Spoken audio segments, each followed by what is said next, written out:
Este es un breve informativo de Esquina 32 Noticias. En información de San Diego, servicios esenciales como las patrullas del Departamento del Alguacil permanecerán abiertos el próximo 27 y 28 de noviembre por motivo del Día de Acción de Gracias o Thanksgiving. Sin embargo, las oficinas administrativas y del condado estarán cerradas, al igual que recursos familiares, bibliotecas y refugios para animales.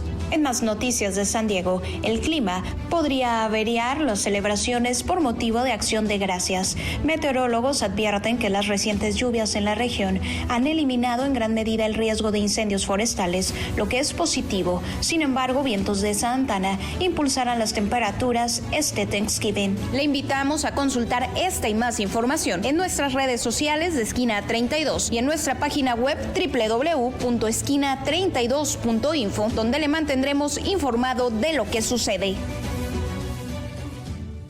Bienvenidos a Hablando Claro, una hora de aprendizaje y crecimiento con expertos en salud, educación, derecho, entretenimiento y más. Información valiosa, consejos prácticos y perspectivas nuevas para mejorar tu vida. Síguenos y aprende con nosotros. La hora del aprendizaje comienza ahora. Hablando Claro con Carla Cuevas.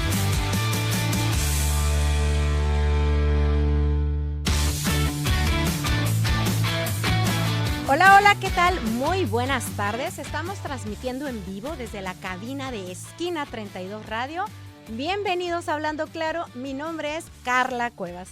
Saludo a mis compañeros de cabina y desde luego a toda esa gente bonita que nos sintoniza en ambos lados de la frontera. Gracias por acompañarnos, gracias por escucharnos. En esta ocasión vamos a hablar un tema que implica, como en casi todos los programas, ambas ciudades, la frontera en sí, que es un tema que cada vez es más alarmante, que es la crisis ambiental que crece en silencio. Hoy en Hablando Claro vamos a poner la lupa sobre un problema que no conoce muros ni aduanas, que es la contaminación del aire, del agua, la degradación de ecosistemas, el manejo deficiente de residuos, el impacto directo en la salud, sobre todo de todos los que vivimos en la frontera, tanto del lado mexicano como las contrapartes estadounidenses. Es una situación compleja porque obviamente implica dos países y pues muchos niveles de gobierno. Es por eso que hoy nos acompañan dos grandes especialistas, que son los maestros Miguel Escobedo y Brian Tobanche, ambos doctorantes, y quienes vienen a hablar del tema ambiental. Bienvenidos. Encantadísimo, gracias. Encantado por mi parte. No, pues súper bien que por fin hayamos cuadrado agendas y claro. Bueno, en mi caso, regresar. Ajá, sí, desde luego que ya nos habías acompañado por aquí y pues muy gustosos de que nos vuelvas a acompañar. A ver, ¿por qué tenemos que hablar del tema ambiental? Porque es un problema que sigue, estamos inmiscuidos todos, o cómo, ¿de quién es el responsable? Pues todos, las autoridades, o cómo podemos contribuir. Pues bueno, yo en mi caso quisiera comenzar comentando que es un tema, una problemática que tiene que ver con todas las personas. O sea, es una problemática que ha trascendido fronteras. Hay un fenómeno particularmente que se denomina cambio climático, que es un fenómeno que afecta de diferentes maneras, diferentes geografías y con diferentes intensidades a amplios sectores de la población. Entonces, lo primero que hay que comentar es un fenómeno internacional, es un fenómeno global, es un fenómeno que afecta a todas las personas, pero que también está localmente, que es importante aquí como y que frontera, en ¿no? la frontera se hace incluso más significativo. O sea, hay mucho cruce de personas, pero a la vez el hecho de que también seamos frontera, pues hay muchas maquiladoras, empresas grandes, mundiales, y también trae consecuencias de contaminación, ¿cierto? Por supuesto, bueno, digamos que desde la perspectiva ambiental, tendríamos que analizar este problema como un problema multidimensional. También por eso nos acompaña maestro Brian, que es experto en temas de economía. La cuestión ambiental está profundamente relacionada con una forma de producción, con un modelo de vida, con un sistema económico. que es en el que nosotros vivimos, Sí. y que nos da muchísimos beneficios y que nos da una calidad de vida y que nos permite tener lujos o tener comodidades, pero que también nos genera este tipo de situaciones, ¿no? Entonces vamos a ir adentrándonos un poco. Carla, si gustas, tú nos vas guiando en tu programa, pero sí me gustaría un poquito conocer también la perspectiva de Brian, Tobanche, y pues intercambiar puntos de vista, ¿no? Como personas fronterizas. Sí. ¿Cómo ve ahorita el hecho de que definitivamente es un problema de ambos lados, pero así como también problemas, pues hay soluciones? ¿Cómo vamos incrementando esto tanto en soluciones como en problemas? Por supuesto. Bueno, gracias por la invitación nuevamente. No, al contrario, gracias por venir. Como usted comentaba al principio, este problema o esta degradación ambiental y ecológica no distingue de fronteras.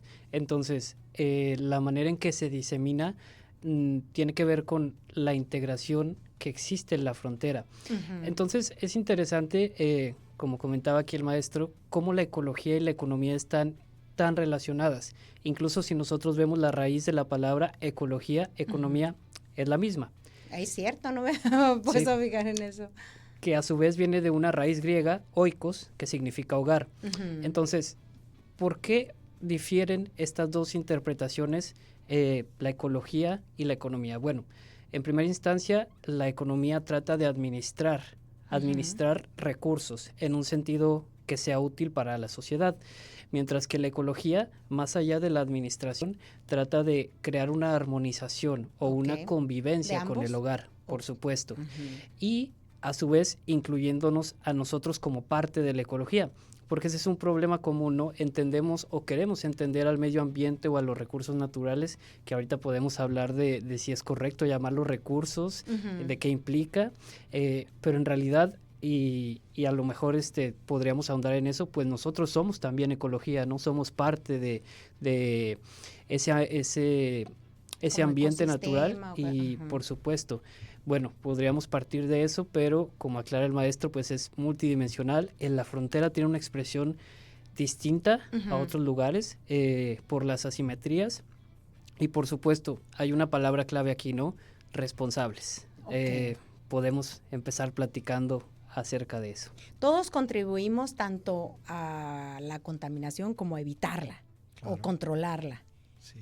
Pero en sí, ¿quiénes tienen las autoridades, supongo? Pues bueno, digamos que hace unos días se llevó a cabo la COP, Conferencia de las Partes número 30, en Belén, Brasil. La COP es una conferencia, es una reunión que se hace cada determinado tiempo por parte de la ONU. A esta reunión asisten pues los funcionarios y presidentes y figuras más importantes de la política internacional. En este caso fue una COP, una reunión, esta conferencia de las partes fue un poco desangelada por la inasistencia de algunos importantes presidentes. Pues es que la hicieron bien lejos. Sí, la hicieron lejos, pero también desde otra perspectiva la hicieron en el corazón, por ejemplo, amazónico del planeta, ¿no? Es decir, en donde está la Amazonia, pues tenemos el pulmón del planeta. No hay otra selva más densa, con tales recursos, con tal potencial, con tal distribución hídrica como Pero no por Amazonia. eso me imagino que están exentos de este problema. No, también existe muchísimo, ¿no? Hay deforestación, hay explotación de minerales, hay una serie de cuestiones ahí. Pero bueno, lo que quería comentar es que en la COP se reunieron algunos de los presidentes del mundo, faltó Donald Trump, faltó Xi de China, faltaron varios de los importantes, y ahí se suponía que tenían que llegar a algunos acuerdos importantes sobre cómo remediar la situación del cambio climático. Internacionales. Que no se pudo lograr. Y desde el 2015 se ha venido trabajando, hubo un acuerdo que se denominó el Acuerdo de París en el 2015, que establecía que nuestras emisiones de dióxido de carbono tenían que reducirse para no cruzar una barrera muy famosa, que es la barrera de los del 1.5 grados centígrados sobre la temperatura estándar que manejamos a nivel global. Entonces, el hecho de que se pueda cruzar, ya pasó en el 2024, implica un fenómeno muy complejo que podemos platicar. Claro. Para empezar, calentamiento global empieza a generar problemáticas graves, se genera un efecto invernadero y esto produce cambio climático. El cambio climático deriva en problemáticas que pueden ir desde afectaciones a las rutas migratorias de los animales, sí, pues hasta migraciones humanas, la migración climática, y también, ahí podríamos conectar con la economía, problemáticas económicas. Incluso las empresas son menos productivas desde la perspectiva de enfrentar el cambio climático. La logística internacional, cómo movemos nuestros productos a través del mar, se ve afectada cuando tenemos temas de cambio climático. Entonces, esto es algo que está totalmente entrelazado. ¿Y el hecho de que no hayan ido se debe a desinterés o...? Pues bueno, no quisiera complejizar mucho la respuesta, pero la realidad es que estamos viviendo una desintegración del sistema internacional, de organizaciones internacionales. Están perdiendo muchísima credibilidad organizaciones como ONU y otras como la OMC. Por ejemplo, vimos la guerra comercial entre Estados Unidos y China, que totalmente hizo un desacato de las políticas de la Organización Mundial de Comercio. Vemos conflictos en Palestina e Israel, en Ucrania, donde no se respetan algunas de las perspectivas normativas de la ONU. Entonces nos encontramos con ese panorama internacional, justo en el peor momento, porque este momento es el momento de ponerse de acuerdo para armar políticas conjuntas y tratar de limitar, ¿verdad?, desde una perspectiva sostenible, esta cuestión del cambio climático. Si no lo hacemos, podremos tener afectaciones muy graves para nuestra calidad de vida en las próximas décadas, no digo ya generaciones, pero también, cada vez más, sí, más muy próximo. muy cerca, y también podremos tener afectaciones económicas muy serias. ¿No? Como dice el maestro Tobanche, está pues junto con pegado. Está entrelazado, no hay manera de separarlo, no hay manera. Por supuesto, de hecho, bueno, tomar postura desde la ecología política implica reconocerse dentro de un contexto internacional, el cual ha cambiado mucho. Les comento, al principio cuando se empezó a reconocer el problema ambiental como uno relevante, quienes promovían eso eran los llamados países en desarrollo, ¿no? Y uno se pregunta, ¿por qué eso está cambiando? ¿Por qué los países considerados como desarrollados están revirtiendo o tratando de virar esa política? Bueno, hay varias perspectivas, pero lo que sí nos interesa desde una perspectiva de frontera, y siendo México un país con un vecino como Estados Unidos, es lo siguiente. En primero, está bien estudiado que los efectos de la degradación ambiental afectan más a quien ya está siendo afectado por bajos ingresos económicos, pobreza, desempleo. Es decir, la degradación ambiental tiene efectos, pero siempre es mayor sobre los que ya están siendo deteriorados económicamente. Eso por un lado. Por otro, se promueve a veces este tipo de cosas como disminuir las emisiones, pausar la producción industrial, pero eso se hace desde el pedestal de los países que ya tuvieron 200 años de industrialización, ¿no? Y dicen, bueno, ya contaminaron. Dicen, ahora hay que parar todos. Bueno, porque ellos ya subieron a ese tren del crecimiento y nosotros ahora no podemos. Entonces, pues es difícil como romper esa barrera entre lo político, lo económico y lo ecológico, pero bueno, al menos desde la economía tenemos dos polos muy claros que son las responsabilidades desde los productores y desde los consumidores, ¿no? Y ahí es cuando ya entramos en las soluciones o en qué postura tomamos. Y mi pregunta es, ¿como consumidores somos responsables o conocemos las implicaciones ecológicas que tiene nuestro estilo de vida? No, pocas veces, ¿no es así? Exacto, sí. No, adelante. Por ejemplo, ha estado muy de moda últimamente el cálculo de huellas ecológicas en términos de huellas hídricas, huellas de carbono. ¿Y qué quiere decir esto? Bueno, las metodologías económicas nos permiten rastrear cómo cada uno de nuestros bienes de consumo tienen implícito un deterioro o un desgaste ambiental. Nos preguntamos, bueno, pero por ejemplo, este micrófono por el cual estamos hablando esta tarde, ¿cómo es que podemos saber cuánto contamina? Bueno, pues porque tenemos amplio conocimiento del proceso productivo del cual es parte, y ese proceso productivo está asociado a un desgaste ambiental.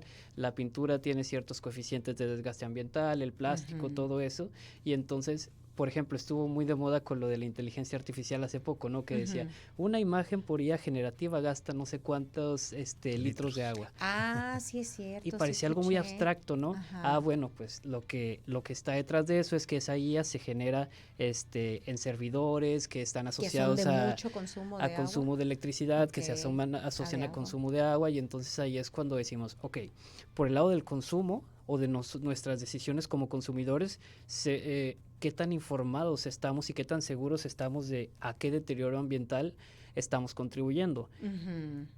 La otra pregunta es qué tanto podemos aportar y qué tanto, pues también desde el lado del productor y de las buenas prácticas ecológicas podemos decir, bueno, es que yo puedo tomar una ducha en menos de 5 minutos, pero ¿qué pasa si tal o cual empresa,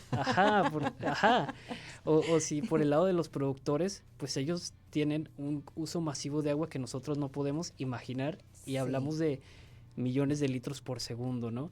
Sí. Eso centrándonos en un problema como el agua, pero bueno, está también el problema del aire y los desplazamientos asociados a los problemas, por ejemplo, la megaminería que ha desplazado varias comunidades en México.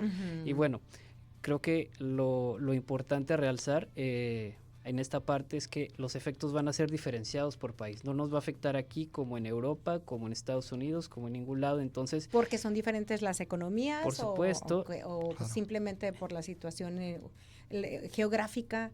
Claro, en un principio, bueno, la geografía es la base de todo, ¿no? El territorio en sí mismo es donde se desenvuelve. La economía, por otro lado, explica también muchas cosas, pero ¿por qué no decirlo? También el marco legal. Es decir, ¿qué tanta permisibilidad tienen las empresas para ser usufructuarias del deterioro ambiental, ¿no? O que están reguladas, o sea, si hay un marco normativo, claro, pero a veces es letra muerta. Claro. Las instituciones, los valores, la cultura. Hablar de ecología prácticamente es hablar de todo. Tendríamos que verlo incluso ahorita, yo pienso que es un buen remate a esta charla, la frontera. O sea, nosotros podemos ver en Tijuana pues un marco normativo de derecho ambiental, de instituciones que se dedican a cuestiones que podrían estar relacionadas con el medio ambiente, con ciertas características. Y podemos ver del lado californiano otras características, otro marco normativo. En este caso, pues, digamos, una de las cuestiones a las que me dedico es hacer investigación sobre este tipo de temas, y existe una profunda asimetría. Por ejemplo, vamos a tocar un poco el tema de... O sea, ¿no estamos tan disparejos? Estamos muy disparejos. O sea, si pensamos, por ejemplo, en términos de la calidad del aire, podríamos decir que nosotros compartimos una cuenca atmosférica, ¿no? Compartimos una cuenca de aire, así como compartimos redes hídricas, así como compartimos una costa, así como compartimos... Sí, y todo lo que sea ecosistemas. El agua de uno, se va el agua del otro. Viene a la otra parte, ¿no? Ajá. Entonces, al compartir una cuenca atmosférica, nosotros vamos a encontrar que la manera como gestionamos, es decir, como institucionalmente abordamos y desde la perspectiva normativa los problemas del aire, va a tener un impacto distinto en cada lado de la frontera, ¿no? Entonces, vamos a tener la misma contaminación, pero se va a gestionar de formas distintas. Y también las poblaciones, en este caso las ciudadanías, van a tener capacidad de ser resilientes desde diferentes perspectivas, ¿no? Acceso a cuestiones médicas, acceso a programas de apoyo, acceso incluso a perspectivas de reubicación, a temas de justicia ambiental, que es un tema muy importante también, significativo desde el marco normativo, la justicia ambiental, la justicia climática. Entonces yo creo que esto da un buen panorama de la problemática, de lo compleja que es, pero a su vez de cómo todos tenemos una responsabilidad. Ya el ambientalismo ideológico, de decir, mira, yo reciclo, mira, yo hago tal cosa, ha pasado un poco. Pero aún así, si hiciéramos eso, volvemos al tema del agua, ¿no? A veces consumimos objetos que pues ahí trae implícito lo que se supone estamos ahorrando o hasta más, claro, ¿no? Pensémoslo, el ejemplo ideal es un carro Tesla. Pueden gustarnos o no, hay muchos aquí en Tijuana, ¿no? Sí, cada vez se ven más, sí. Sí, el carro Tesla utiliza una batería de litio. El litio es un activo, un recurso natural que requiere minería, ¿no? Esta minería requiere ciertos procesos, hay diferentes formas de hacer minería de litio, algunas en salmuera, otra es con diferentes mecanismos, pero normalmente la minería de litio es sucia, ¿no? Es sucia e implica problemáticas sociales, implica consumo exacerbado de agua, implica un proceso en el cual se generan muchas emisiones de dióxido de carbono. O sea, hay una serie de cuestiones ahí que vamos a generar para poder contar con un vehículo eléctrico que pueda, digamos, ser sustentable, entre comillas, ser sostenible o sustentable, ¿no? Que siempre lo correcto es sostenible. Sostenible. Bueno, entonces ahorita ya es tiempo de irnos a una pausa, a un corte, y nos sigues platicando de lo que sí es sostenible o sustentable. Claro que sí.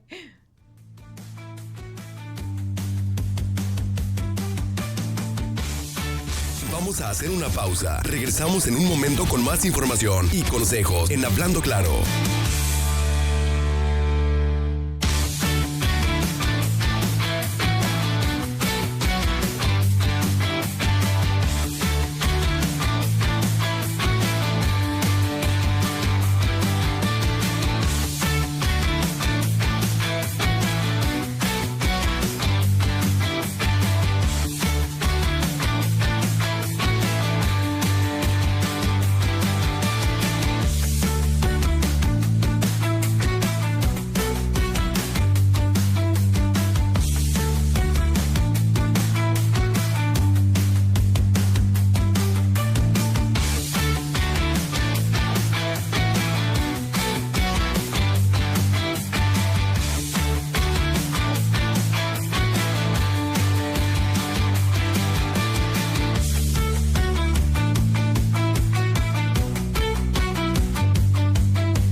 Ya estamos de regreso. Continuamos nuestra conversación con Carla Cuevas e invitados en Hablando Claro.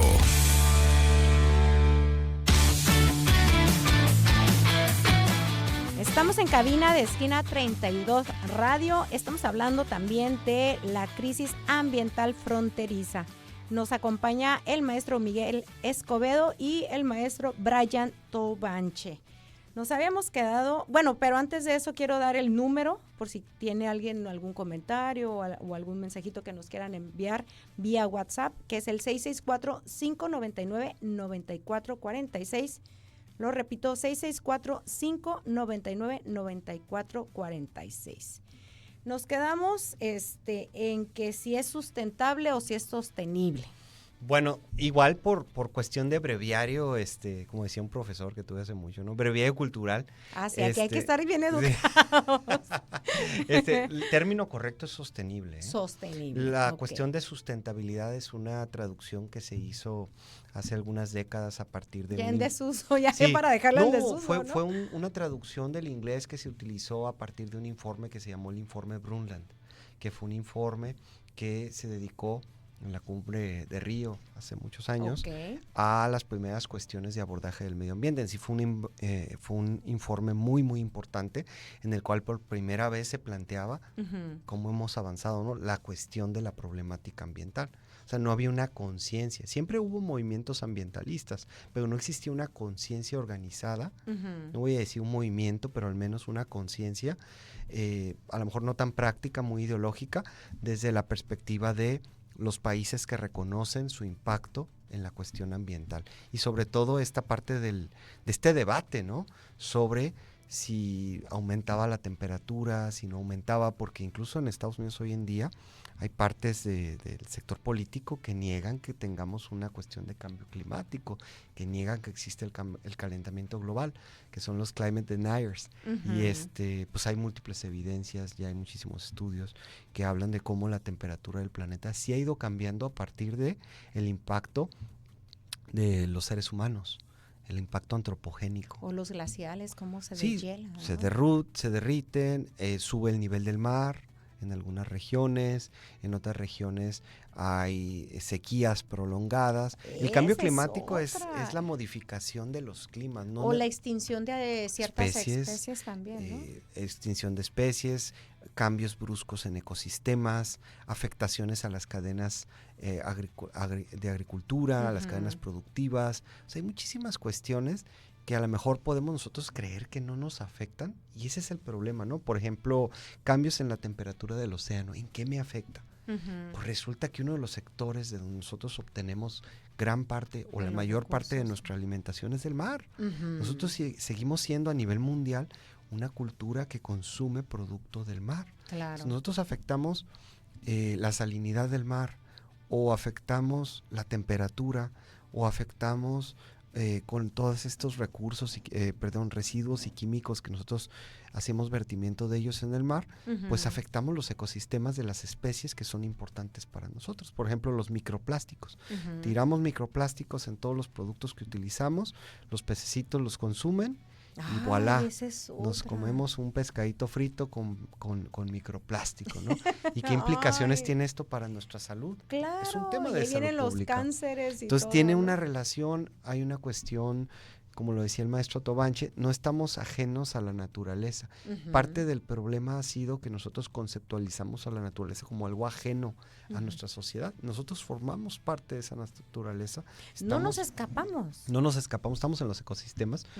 Le paro aquí, pero me gustaría también plantear la cuestión de nosotros somos una ciudad que ha sido cruzada, o que es, tiene un cruce por un río que ya no es río.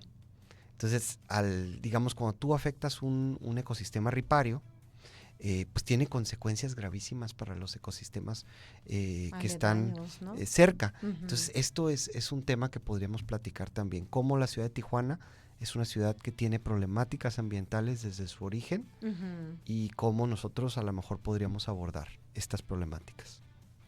Claro, antes de entrar con el caso preciso de Tijuana, me gustaría retomar las cuestiones de salud para aterrizar un poco todo esto en lo práctico, ¿no? ¿Qué podemos hacer? ¿Qué no podemos hacer? ¿Qué tanto contribuye? Y bueno, yo voy a hablar quizás desde la propia experiencia. Yo decidí dejar de comer carne hace alrededor de 5 años. Que es un gran contaminante también, ¿verdad? De la ganadería, ¿no? Sí, emisiones. Sí, decidí por ahí retomarlo lo leí. por lo que comentan de la pero alimentación. unos taquitos de carne asada. No acepta. No acepta. Ahí ¿En está, serio? ahí está Imposible. lo interesante, ¿no? Cuando Ajá. se trata de lo que podemos hacer, de No, repente... es que ustedes sí están bien conscientes. No, yo sí como carne. Unos taquitos. Perdón, Brian. Yo No, sí. no, no, por supuesto. Discúlpame, un corte de carne. Yo le voy a confesar sí, que yo era fan, yo Un taquito, podía un comer taquito de carne cantidades asada. de carne, Ajá. pero y yo lo hice sobre una investigación de la universidad. Es que vi yo el cuando lo nivel. leí dije, a ver, Sí. pues ¿en qué? Y es una, digo, ustedes saben más que yo, ¿no? Pero más o menos lo que leí era que el hecho de la ganadería en sí consume mucha agua, pero a la vez contamina las tierras. Algo así, ¿no? Para empezar, para que la carne llegue a su supermercado tiene asociado un gasto de combustible. Entonces, desde ahí... Ya empezamos mal. Ya empezamos desde ahí. La ganadería se tiene que hacer a las afueras de la ciudad, entonces, de entrada, ¿no? La vaca tiene que pasar por el proceso de rastro, pero además hay que considerar que esa vaca se alimenta por años y su alimento se tiene que cosechar y la cosecha requiere agua. Okay. Entonces, así es como miden el Ajá, contaminante también. Exacto, esa es una de las metodologías. Descomponemos las etapas productivas de cualquier bien y así lo asociamos. Entonces, decíamos, este tipo de decisiones individuales que obviamente deben de partir desde la información e información científica, por supuesto, a veces son cuestionadas en el sentido de qué tanto podemos cambiar con eso. Bueno, yo creo, y lo digo desde la experiencia propia, que tan solo el hecho de tomar postura es empezar a concientizar. Y empezar a concientizar genera en el largo plazo un cambio. Antes no se hablaba de lo ambiental en absoluto. No era considerado en lo más mínimo. Ahora se hace. No, ahorita ya se requiere porque claro, sí. Ajá. El ir paso por paso es como nosotros podemos contribuir. Otra cosa, y con eso me gustaría aterrizarlo en Tijuana. Ya hablamos eso de la alimentación, ¿no? Pero luego, el uso del automóvil. Ay, no, claro. Es completamente ineficiente este medio de transporte en el sentido de que si uno viaja solo, por ejemplo, alrededor del 80% de la gasolina que consume es para mover al mismo carro. Y bueno, ese gasto de gasolina también es un gasto monetario, ¿no? Entonces, ¿es eficiente el transporte personal? Pues no, realmente no. Pero ahí entramos a la segunda cuestión. Y aparte antes como que la gente caminaba más, ¿no? Yo me acuerdo que a mí me llevaban a la escuela caminando y nos regresábamos caminando. Es que ahí está el cómo quisiera aterizarlo en Tijuana. Y ahora ya quieren ir a la tienda a comprar, no voy a decir qué tiendas, pero de esas donde que en cada esquina hay una, quieren ir hasta en carro por muy cerca que esté, en carro. Y ahí es donde yo lo veo, y lo veo desde fuera porque yo no soy de Tijuana, he llegado aquí recién hace 2 años, la ciudad no permite caminar, es excluyente del peatón. Entonces, el urbanismo también está implicitando una forma de entender la ecología. Aparte dicen que las calles están deterioradas, pero yo creo que las banquetas están peor. Sí, más allá de eso no hay infraestructura peatonal. Aparte. A veces dicen, bueno, pongamos más puentes. Y no, esa no es la solución. Los puentes son una infraestructura vehicular para que el vehículo siga. La infraestructura peatonal son más semáforos, pero luego vuelve el tráfico, ¿sí? Entonces, ¿por qué quiero aterrizar esto de esta manera? Para entender que sí, es un problema social, pero también sistémico. Es decir, la forma en que hacemos sociedad y en la que hacemos civilización está atada a seguir a un así, consumo. y no ayudar. Exacto. Entonces, no es que sea imposible, pero hay que entender lo sistémico y lo personal. Por eso decimos que todos debemos de contribuir en lo que nos toque, ¿no? Por supuesto. Sistémico, bueno, crear ciudades más sustentables, como que sean caminables, mejorar el transporte público.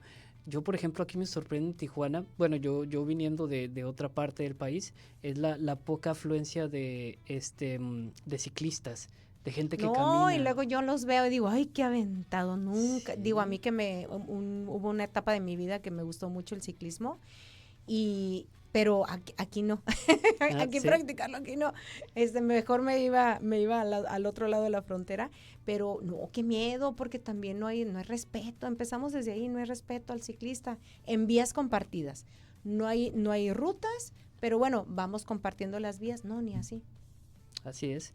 Entonces, pues bueno, soluciones hay muchas, automóvil, el uso de y luego carne, aparte aquí el parque vehicular, que vemos desde el carro, que ya es casi 2028, ni siquiera estamos en ese año, pero nuevecísimos, y ya chatarras también que todavía están contaminando y andan circulando. Claro, que era lo que comentaba justo el maestro, ¿no? La transición energética. Ok, la era de los combustibles fósiles pretendemos acabarla, pero ¿vamos a poder hacerlo? ¿Se imaginan de este lado de la frontera no tener ningún tipo de carro de combustión interna? ¿Qué podemos decir al respecto? Es muy complejo, es muy complejo. Hay países que ya han logrado realizar una transición hacia energías no fósiles en algunos sectores de sus economías, de su economía. Muy pocos han logrado una transición completa. Cabe decir que hay países que han participado históricamente en la economía de la gasolina, del petróleo, que ahora tienen fuerte tendencia hacia otro tipo de energías. Esto nos indica que sí hay una transición. Pero lenta, pero esa transición va a ser muy progresiva, va a ser lenta, va a tener escalas de grises. Y además quisiera agregar, hay una palabrita que a veces también se utiliza cuando hablamos de una transición energética, que es la transición energética justa, ¿no? Hace rato mencionábamos que había ciertos países que han tenido la posibilidad de desarrollar sus economías a lo largo de décadas, incluso siglos, con este modelo económico que ahora pretendemos modificar.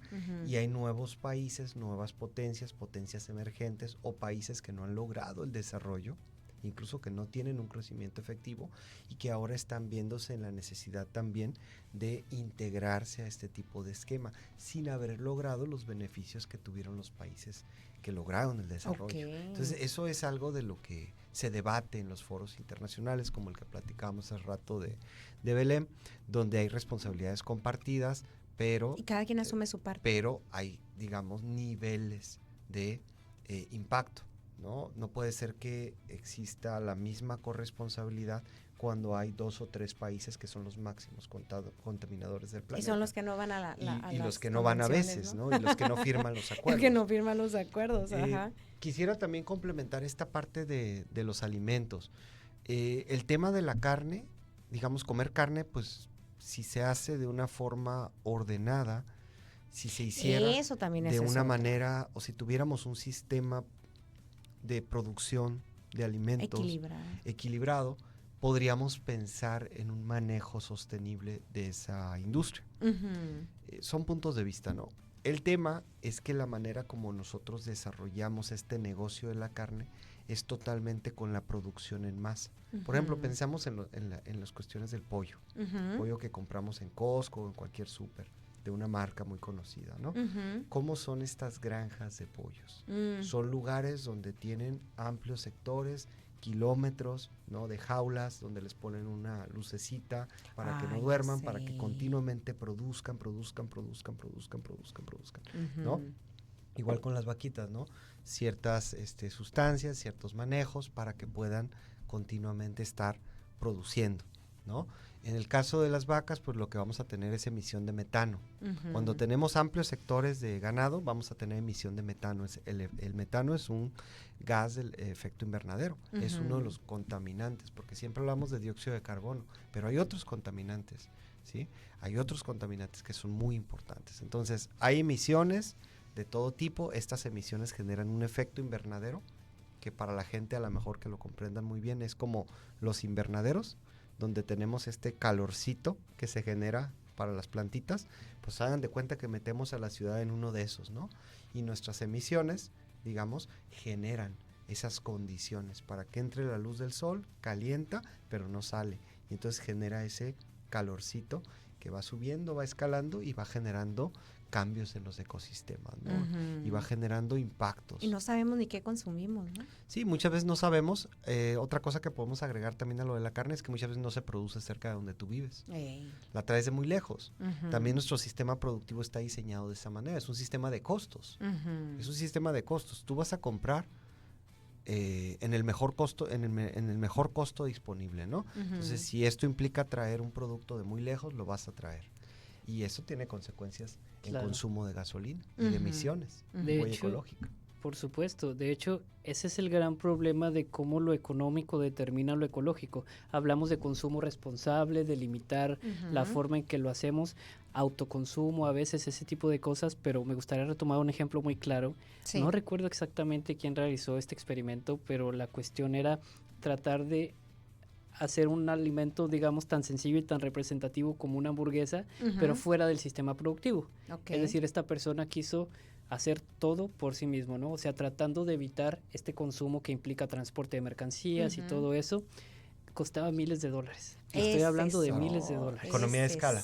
Sí, o sea, como usted lo dice, es barato y eso lo hace que es a lo que tengamos que recurrir porque vivimos en una sociedad de mercado. Entonces, salirse de eso es prácticamente imposible o es muy difícil y es por eso que tenemos que abordar desde esa perspectiva económica también. ¿Qué otra cosa sucede? Decimos quizás desde las soluciones. Trata de alimentarte alternativamente, utiliza carros eléctricos, bueno, pero también estamos de acuerdo que el nivel de ingresos de los dos lados de la frontera es muy diferente. Claro. Entonces, retomamos lo que decíamos, las soluciones son de cierta manera, pero obviamente va a haber una degradación ambiental más fuerte para los que ya están degradados económicamente. Por eso, la forma en que hacemos política pública en torno a la ecología, pues debe de considerar eso, la gobernabilidad de un territorio y bueno, en este caso, con la franja fronteriza, pues es difícil, ¿no? O sea, a veces creemos que esa línea que nosotros vemos ahí en el mapa y bueno, que realmente vemos aquí en la ciudad, marca una división, pero la verdad es que la integración es total, o sea, no podemos querer que esa línea realmente delimite los problemas. Los problemas pues no distinguen de fronteras. Sobre todo lo ambiental. Sí, ¿no? o simplemente hasta fenómenos naturales o ahora con los vientos de Santa Ana, incendios del lado de California, que repercuten pues, para acá también. Cuando hablamos del tema de los incendios que ocurren en ambos lados de la frontera, estamos hablando de un problema socioambiental. Estos incendios son incluso desde una perspectiva ecosistémica saludables. O sea, esto va a sonar muy raro, ¿no? Pero no, sí, también he sabido que es bueno un incendio bien controlado. Claro, un incendio de forma natural, lo que ocurre de forma natural bajo ciertas condiciones climáticas va a generar reducción en biomasa, va a generar una serie de cuestiones. Los incendios son un fenómeno natural que ocurre bajo los tiempos, bajo las condiciones de un ecosistema. El problema es cuando nosotros alteramos un ecosistema, por ejemplo, construimos casas en un cerro. Sí, preciosas las casas, claro, ¿verdad? Por ejemplo, en esas zonas de California, donde están esas casas, donde se generan esas condiciones que bajo ciertos fenómenos climáticos, por ejemplo, áreas de Santa Ana, puede producir incendios descontrolados. Esta cuestión de los incendios, incluso ancestralmente, poblaciones indígenas, nativas y agricultores tradicionales realizaban quemas para hacer limpia del suelo, para reactivar los nutrientes. O sea, hay una serie de cuestiones. Es decir, cuando hablamos de cualquier fenómeno, tenemos que distinguir entre lo que se produce naturalmente y lo que nosotros estamos alterando con las condiciones de lo que nosotros producimos, en este caso. Entonces, el cambio climático es un fenómeno de ese tipo. Es el debate, ¿no? Hay unos que dicen, no, pues es que siempre ha habido variaciones en la temperatura. Pero resulta que cuando analizamos los últimos 200 años, desde las revoluciones industriales, hemos visto un incremento continuo en la temperatura, ¿no? Y esto, pues, es único en la historia. Nunca había ocurrido de esa manera. ¿Qué consecuencias pueden generarse? Pues, bueno, consecuencias muy graves. Alteraciones a los ciclos de la Tierra, pueden generarse problemas ecosistémicos, podemos tener pérdida de flora y fauna. Uno puede decir, bueno, que se mueren un par de animalitos, pero resulta que gran parte de los contenidos genéticos y de los materiales que utilizamos nosotros para atender futuras pandemias, enfermedades, pues surgen de esta cuestión de flora y fauna, de ahí viene, de la naturaleza. Entonces destruirlo es como atentar contra nuestro futuro. Y todo es una cadenita. Sí, que es la sostenibilidad, ¿no? La sostenibilidad es que tú puedas desarrollar la economía desde una perspectiva ambiental, resguardando los intereses de las futuras generaciones, ¿no? Entonces es un tema para atender, es un tema complejo. ¿Las autoridades están haciendo lo suficiente? Bueno, yo creo que antes de hablar de autoridades tendríamos que decir qué autoridades. ¿Por qué? Porque el problema ambiental es focalizado regionalmente, es decir, tiene un territorio, ¿no? No es lo mismo lo que va a hacer el gobierno federal que lo que va a hacer el gobierno estatal y lo que van a hacer los gobiernos locales, ¿no? Eso es lo primero. Creo que diferenciar por los niveles de actuación es lo más importante. Ahora bien, por supuesto que está en los papeles y está en el discurso y todo eso. En las fotos bonitas. Claro, ahí está, pero el problema es que si, por ejemplo, vemos qué se está haciendo con con la normativa de las empresas, pues obviamente si se está sujeto a una economía en la cual se privilegia pues el beneficio empresarial, ahí dices, ok, ¿quieres más empleo, más fábricas? Y entras en una disyuntiva. Claro, sí. Dices, empleo, ecología, esta cosa o esta cosa, no es como nosotros aquí decimos, ay, que hay mucha maquiladora, sí, pero también trae contaminación. Pues. Claro, entonces el decisor de las políticas públicas pues tiene que ponerlo en una balanza, ¿no? Se puede mejorar, mi respuesta sería que definitivamente se puede mejorar y que estamos muy atrasados respecto a la actuación política de otros estados, ¿sí? Okay. Refiriéndome a otros países, ¿no? Entonces, por ahí, y bueno, adelante. Quería hacer un apunte sobre un paso más allá que es la salud mental, pero ¿usted qué piensa acerca el tema de la salud mental lo podríamos abordar. También está el inmerso. Estrés climático es un tema. Es un tema. Claro, si ya partimos de la premisa que somos parte de la ecología, afectar la ecología nos afecta a nosotros. Claro. Okay. La crisis de salud mental, ya hay mucha evidencia, está siendo muy ligada a la crisis ecológica. A ver, explíquenme eso porque no lo había contemplado de esa manera. Bueno, pongo un ejemplo muy práctico. Niveles de contaminación en el aire, tenemos menor facilidad de salir a ejercitarnos, ¿no? Okay. Por ejemplo, mayor hacinamiento, mayor ansiedad. Sí. Bueno, Por supuesto. Ya. Y así como ese ejemplo hay muchos de cómo la degradación ambiental va y ya toca a nuestra puerta. Y otra cosa que también es un apunte importante, no es un problema del futuro. O sea, lo vemos, es ya, o sea, eso está aquí, no importa la agenda 2020 y tantos, eso ya está aquí. Y uno de esos ejemplos, pues, es este problema de salubridad mental que ya lo vemos aquí, o sea, todos sabemos de primera mano, ojalá que no, pero al menos lo hemos escuchado, de que sobre todo en las generaciones más jóvenes hay una ansiedad ambiental, ¿sí? Y esta ansiedad pues viene dada definitivamente por los problemas que ya comentamos en toda esta sesión. Claro. Sí, no, ese tema incluso en algunos países, digamos que para que tú puedas tener realmente estrés climático,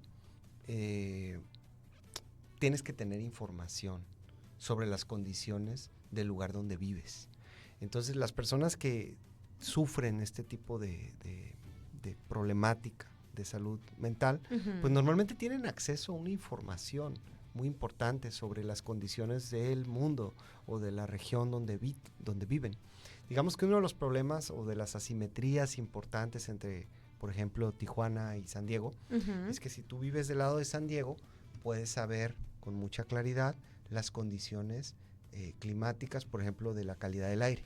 Okay. Tú puedes saber qué tan sano es ir a correr el día de hoy. ¿Qué tan sano es ir a dar una caminata si es que puedes si la calle lo permite? Si la calle lo permite. O pero del lado de Tijuana es mucho más complejo.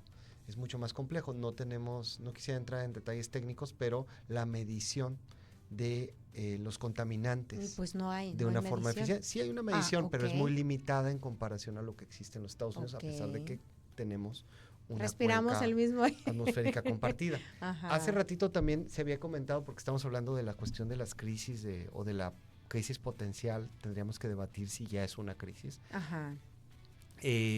Las calles.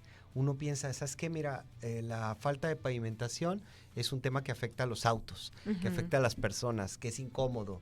Dicen muchas veces antes la gente de San Diego decía que si tu carro estaba tijuaneado, decía, sí, por los baches. Sí, claro. Pero es un tema, es un término pero es un tema ambiental, muy recurrible. Pero es un tema ambiental hoy en día. Resulta que cuando tú no tienes un sistema urbano, las calles, en términos de pavimentación, pues por ejemplo vas a tener mayores problemas para poder obtener movilidad. Vas a tener potencialmente embotellamientos, vas a tener hacinamiento de autos, vas a tener una serie de cuestiones que podrían derivar en mayor cantidad de emisiones, en mayor volumen de emisiones de gases de efecto invernadero, dióxido de carbono particularmente. Y otra muy importante, cuando nosotros tenemos las calles no pavimentadas, tenemos un mayor potencial para emisiones de PM2.5, que es el material particulado 2.5. Entonces, calles no pavimentadas, sobre todo en condiciones de viento, pues se levanta todo ese polvito y ese es el contaminante básico. Podemos hablar de cualquier tipo de contaminante a lo largo del planeta, pero el contaminante básico es el PM2.5, que para la gente, para que lo conozca, son partículas muy chiquitas de 2.5 micras, menores a 2.5 micras, hay de varias hasta de 10 micras, las más chiquititas de PM1, que se pueden incluso adherir al torrente sanguíneo y te pueden generar problemas. Esto tiene que ver con la manera como está trazada la ciudad, cómo está atendida la problemática de la pavimentación, y pues para que veamos que incluso eso es un tema ambiental, no nada más es un tema de movilidad. Y entonces nos vamos a vivir a una comuna va a estar duro. Y comiendo hierbitas. ¿Qué dice Brian? Bueno, definitivamente. Para no consumir tampoco en ropa, en cremas, aerosoles, maquillaje. ¿Qué vamos a hacer? Bueno, definitivamente la imaginación nos da para mucho. Podemos imaginar, ese futuro hippie, ¿no? Alternativo, en el cual hacemos eso. En Guarache. Quizás es muy difícil, pero me gustaría retomar su comentario de nombrar esto como una crisis, pero no como alarma, porque la etimología de crisis nos remite a una oportunidad. Entonces, estamos en crisis en el sentido de que estamos en la oportunidad, ¿no? En la coyuntura. De corregir. Por supuesto. O aminorar. Y de ahí que la participación en las propuestas tiene que ser de todos los sectores poblacionales, de gobierno, y que busquemos una alternativa que nos parezca viable pues a todos. Esa sería, digamos, una forma de informar a la audiencia, ¿no? De que la emergencia está aquí, pero que en vez de alarmarnos pasemos de la protesta a la propuesta. No, pues wow, ahora sí que mucho por hacer, mucho por investigar. Lo malo es que ya casi se nos acaba el tiempo. Algo ya así para concluir que quisieran añadir. Bueno, pues en mi caso se requiere información, se requiere democratizar el conocimiento. Te agradecemos mucho la oportunidad de poder tener esta plataforma para difundir, ¿verdad? Algo del trabajo que hacemos en términos de cuestiones ambientales, socioambientales, porque realmente una problemática es socioambiental. Claro. O sea, la problemática ambiental no existe desde una perspectiva realista. O sea, la problemática es socioambiental. Nosotros generamos estas situaciones, es antropogénica totalmente, es la manera como nosotros nos relacionamos con el medio, ¿no? Entonces yo pienso que es muy importante la información, la difusión de estos conceptos, el debate, el diálogo, el generar propuestas y sobre todo estar abierto a posibles soluciones, ¿no? Quiero dar el caso de las ciudades de 15 minutos, que es un tema muy interesante que se está desarrollando en varias partes del mundo, en grandes ciudades, en España, en Francia, donde se están rediseñando las ciudades desde una perspectiva urbanística, con la finalidad de hacerlas más sustentables, ¿no? Entonces, la ciudad de los 15 minutos se supone que es una ciudad donde puedes llegar a cualquier lado caminando en 15 minutos, es complejo. Pero estamos hablando de ciudades mucho más grandes de Tijuana, estamos hablando de ciudades enormes. Pero para eso requerimos históricas, recursos, infraestructura y pero conciencia, ¿no? Requerimos empezar. Sí, claro. Requerimos empezar de alguna manera, ¿no? Entonces es un tema que se tiene que atender y que pues pienso que daría para otros 20 programas más y poder discutirlo, pues aquí los quiero después. Pues muchísimas gracias por haber estado con nosotros. Gracias. Nos vemos para el próximo miércoles. Esto fue Hablando Claro con Carla Cuevas. Hasta la próxima.